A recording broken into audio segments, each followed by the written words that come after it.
Welcome to a fan service for the win anime review. This is your host Burning Sirius, and today I'll guide you into a land of giant robots, burning hearts, and courage, with manly men piloting manly mechas. And the review is for The Legend of Daiku Maryu Gaiking. Gaiking was originally designed by Go Nagai, the actual mecha, and it's a series from the 70s that got an update to in 2005. I'm doing the 2005 update because we got subs for that. No one has that I know of has been able to completely sub or correctly sub the original Gaiking. The two stories are completely separate. You don't have to know one to know the other. The other doesn't homage the other in any other way. The stories are completely original. There are a few There's a few slight similarities that I can see. The last name of the main characters is the same. Suwabuki. Both are the same, but other than that, only light connections. But both are original stories. So,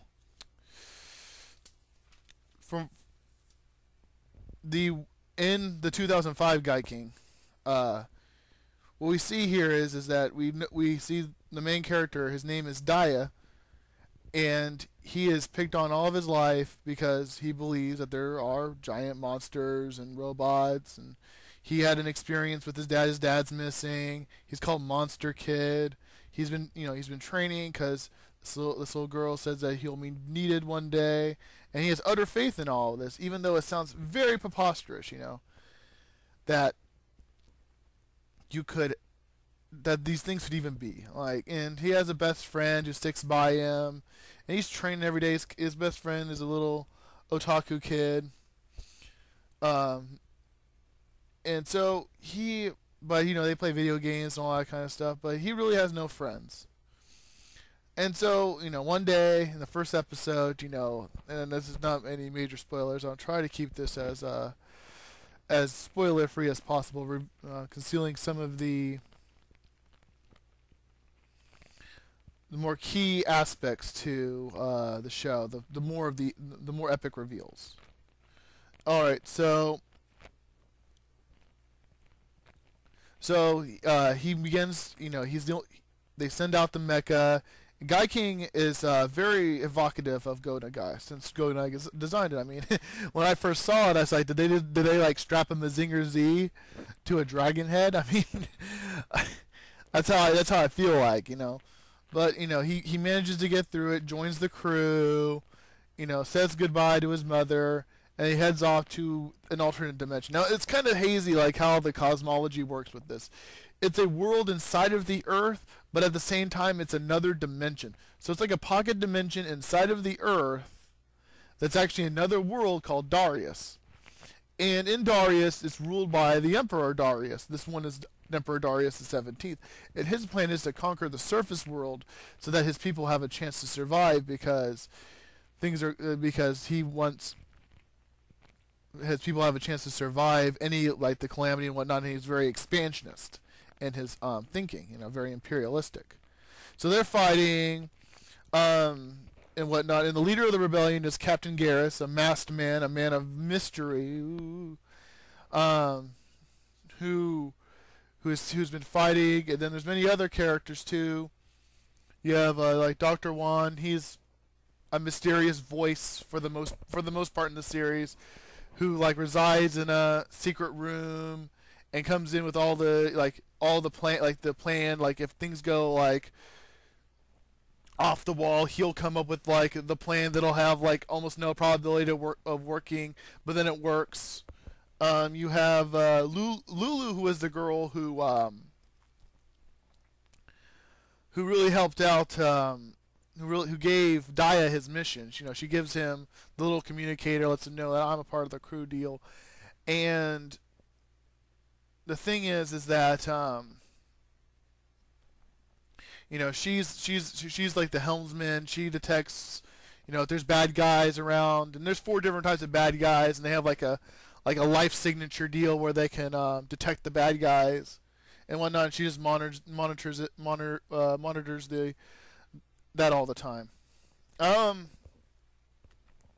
and she kind of gets romantically involved with Daya, but then there's always like the chief love rival that comes in. But Guy King is kind of different in that respect, where actually the love rival actually might actually overcome the main protagonist at several key points in the whole I'm winning over the heart of the heroine. So Lulu, for the most part, pretty much a 14-year-old girl, very much the Tolkien toy lolly of the series. And so it just makes her relationship with the love rival named Dick even more kind of weird, but whatever. Lee, because he's kind of older. Another guy's Lee. Lee is sort of like, I'm the grown-up guy. He used to be a former pilot of Guy King, but his flame kind of fades out, I guess. So the main powers of the story is called the flame, and I'll get back to kind of how that works out as soon as I get through all the characters. He used to be a former pilot of Guy King, can't anymore. But he helps out and kind of becomes like the big brother to Daya, and helps guide him, teaches him martial arts and all that kind of stuff. You have Rosa, who's the either the vice captain or commander of the ship, the rank below captain, and she's really like she's in love with Garrus. You can tell her's always supportive and whatnot, but Garrus, you can't really tell what's going on underneath his mask, at least for the first few episodes before there's an epic reveal with him. And I won't tell you what happens with him with his epic reveal, but it's pretty earth-shattering. Also note for these epic reveals, it's sort of like Gal Gaigar in the fact that the first like 20 or so episodes, it's just like 4 generals, it's just like Gal Gaigar, just like any other mecha, Gurren Lagann, all that kind of stuff. 4 main bad guys, you got the Emperor. 4 generals are fighting amongst themselves, who's the most powerful, so on and so forth. And I'll get to them in just a minute. So you got that, and then I add this as characters of note, at least to me personally. Then you have Shizuka. She's the mechanic. She's pretty important in the series. She's in love with the doctor or whatever, but she's she always gives like these homages to Getter Robo, and if anyone would be a Getter pilot in the series, it'd be her. She wields like Getter tomahawks as her like melee weapon, which is pretty funny. But I guess it's kind of like an homage to Go Nagai, or at least giving Go Nagai the bow that yes, you did create Guy King, and I know that that's very controversial and very much a heated discussion among the community in M, or in the mecha community. For those who don't know 4chan speak. So, and the other one who's a good character is Pyrrha. She's not very pure. Her name's kind of a bit of a misnomer, but she's reckless. She drives the Stinger, which is essentially the plane. And there's many different side upgrades to Guy King. Lee, does this dragon, and there's also the this crab tank deal. I'll get into that when I start discussing the mechs. But she flies it, and she's very reckless, and she thinks that she's supposed to be like the hot stuff, and Daya's getting above her, and then she gets really jealous. But then everybody becomes to really respect Daya, and he actually grows up a lot and whatnot. Now I guess I'll talk about how I think he grows up when I discuss Dick. Now Dick's introduced later on, and he's sort of like I'm the loner, I'm the Wolverine of the series, except I'm also kind of like, very iffy about my allegiance, and he's a gambler, all that kind of stuff. I know, basically like a more cruder version of Setzer from Final Fantasy VI. And he really just, what he does is that he goes to Lulu, and at crucial times makes her lose sight of her responsibilities, causes all sorts of bad things to happen, and with her, and Lulu is really like in love with him, but Daya at first gets jealous, but then toward the end of the series he really doesn't care. because he's trying to find his father, who might be in Darius. You know, he's out there trying to find it. So at the beginning of the series, when Dick is introduced, there's kind of a conflict between the two, but he just puts that kind of behind him. So I don't know if it's that's bad writing that happened there, or if the show's creators just didn't care about that subplot about him and Lulu, because that's really just dropped. Like, him and Lulu are dropped after a while, like, and it just becomes her and Dick. But then Dick toward the end bows out for some reason, but that's just because I think in the end it was just because Daya really does become a man in the series. He's a 14-year-old kid. He starts out as a brat, but he matures. He influences everyone. He has like essentially the strongest flame, even though in the series it's like Dick might have the rival flame, but Dick can't pilot Gaiking, and he definitely can't do like Gaiking the Great, which requires like 10 times the amount of flame that Gaiking wields. So, so anyway, those are some of the more interesting characters in the series, and then kind of the interactions between them. What else would I like to say about the characters? The bad guys, you have Vistinanu, which is she's pretty much she's in charge of what is known as the Iron Beasts, which are just mechanical beasts. I guess I don't know if they're like cyborgs or just robot beasts. I'm not too sure. She's a very honorable person. She becomes she becomes entangled with and becomes a very conflicted character as the Darius become more and more desperate and become dishonorable. She begins to really rethink her allegiance. And you have another one, Noza, who is like, I am the manliest man, look at me. And, he rides a giant robot. And he's part of what's known as the Giants or the Iron Giants. And he's like the most famous warrior and all that kind of stuff. But he has himself an epic reveal. Again, there's a lot of epic reveals in the series. And he just kind of loses himself. But then he realizes that the only thing he has is his rival Daya. That's his only attachment to reality. And because that's his only attachment to reality, he really does becomes a good guy. But like, he really latches on to Daya as like his only link to reality. Because he's sort of like I said, like he's the Vegeta of the series. So that's not really a spoiler. Like, I'm the main rival to the protagonist in a shonen series means I will become a good guy later on. And you also have Suspage, who is kind of he's a flamboyantly gay guy. He's pretty fun. He controls the demon beasts, which are just genetically augmented animals or demon beasts. They have like demon beasts in Darius, which are just indigenous life forms. But he genetically augments them and they become super and just killing everything.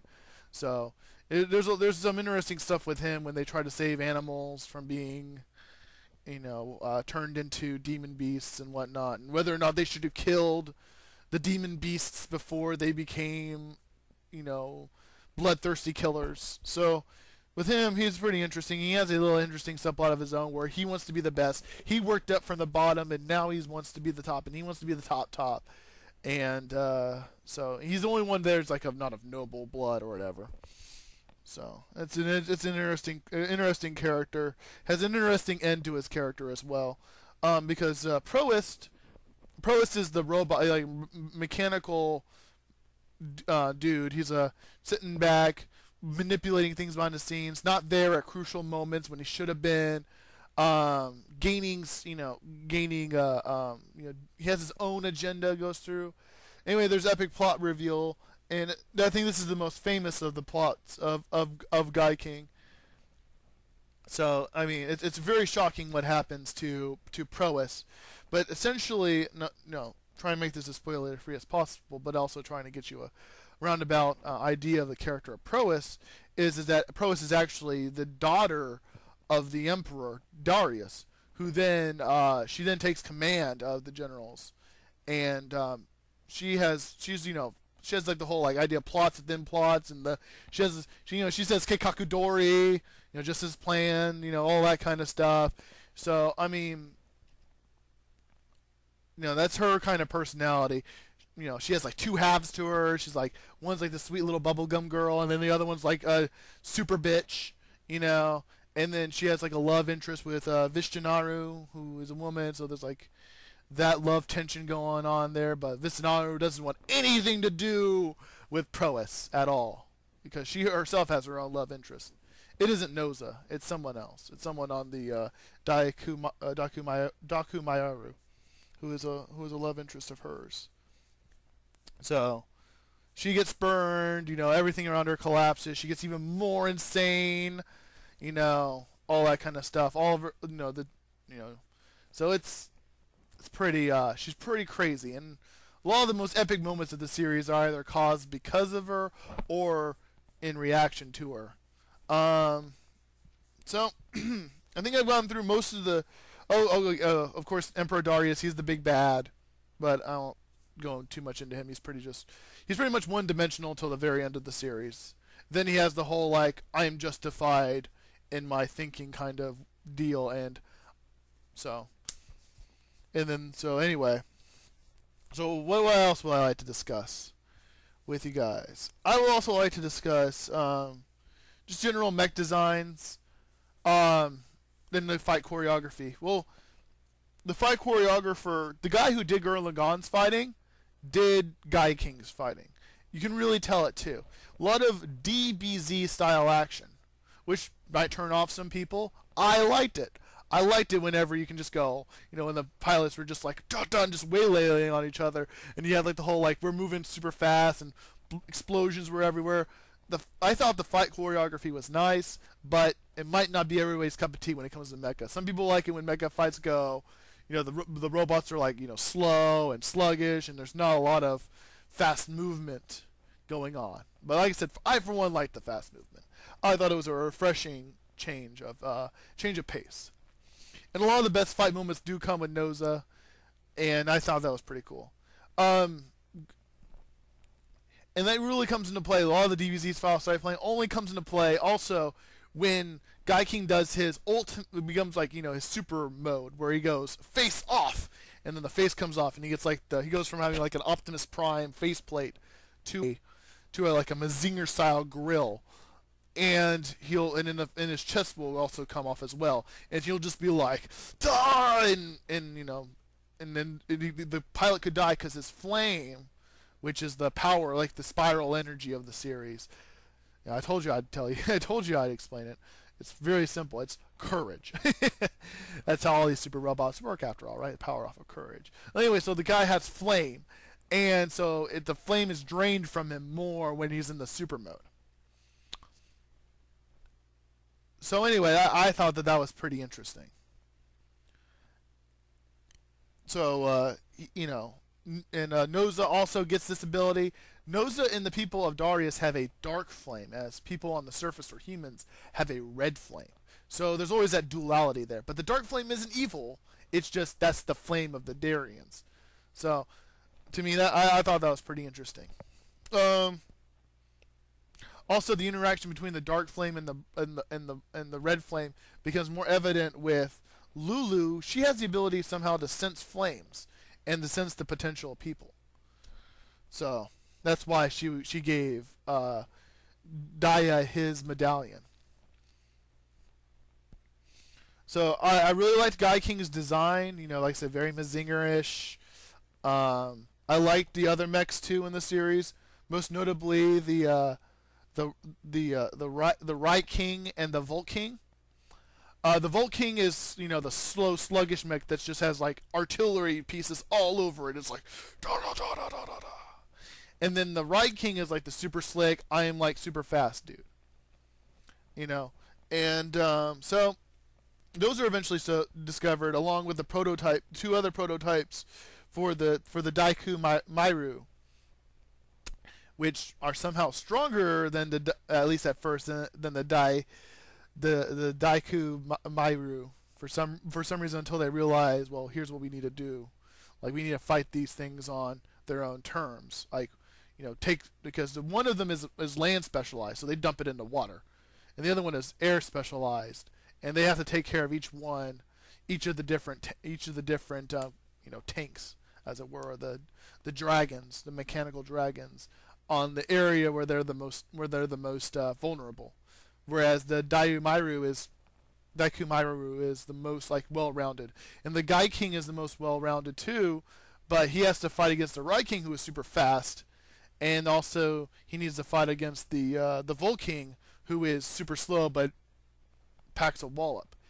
And also, even though they're prototypes, they all have, like, we have a piece that's stronger than the Gaiking's parts, and so the upper part of the King and the lower part of the King form with the core section of the Gaiking to form Gaiking the Great. And in that transformation sequence, it has like a homage to the original opening. Really cool. I love it. And Gaiking the Great's really cool, and all that kind of stuff. The auxiliary mechs include the Stinger, this dragon, and like a crab tank, and they all combine with the original Gaiking, where the Stinger can form as an auxiliary jetpack to make him faster. The dragon forms a cannon arm, and then the crab tank can wrap around and form like an underwater pack for the Gaiking. So I thought that was really cool. So in summation, though, with this series, it's very much like I said. I come back to this example because I think it's the most fitting. That it is like Gal Gaigar in the fact that the first 20 episodes or so are just completely, generic super robot monster of the week. Look at us, very formulaic. Sometimes even bad. The animation's not that great. All the animation went into the action scenes. The action scenes are marvelous, but normal animation can get kind of quality at times. It had great homages. I like that Shizuka had Getter Tomahawks. I loved every scene that she had Getter Tomahawks. I think there's like maybe one or two, but those were still awesome scenes. I don't care what you all say. And finally, like at the end, it becomes like Gal Gaigar in the fact that that stuff gets real fast, and plots upheaved, things change, character dynamics change. Like I said, the rival love interest actually has a chance with the main heroine. I mean, you don't really see that. Like I said, it's either the writers messed up, or like Daya actually becomes a grown-up. And I tend to lean that he became a grown-up in the series. Like, he grew up personally. Because that's always kind of like that was kind of the thing, at least in the beginning, was he was a brat, but then he grew up at the end. And that was kind of a theme throughout the series for his character, is that he grew up to be a man. And I really do think he did. And I think that's why he wasn't bothered when Dick would take Lulu off the dates, even though it would jeopardize the safety of the crew and whatever, because he knew that he had his own responsibility to his own self and to his crewmates as well, and that, well, sometimes things happen, and sometimes people do fail in their responsibilities. So, good series. On my anime list, I gave it an 8 out of 10. You might be inclined, if you are hypercritical of animation or whatever, might even give this a 6 out of 10. It just really works for your aesthetic preferences. So anyway, I like to... So I think that sums up this review of Gaiking. Thank you very much for listening. I plan to do more of these as time goes on. I have a lot of series that I've watched that I would like to review. I will at least share my thoughts, and I hope that this was as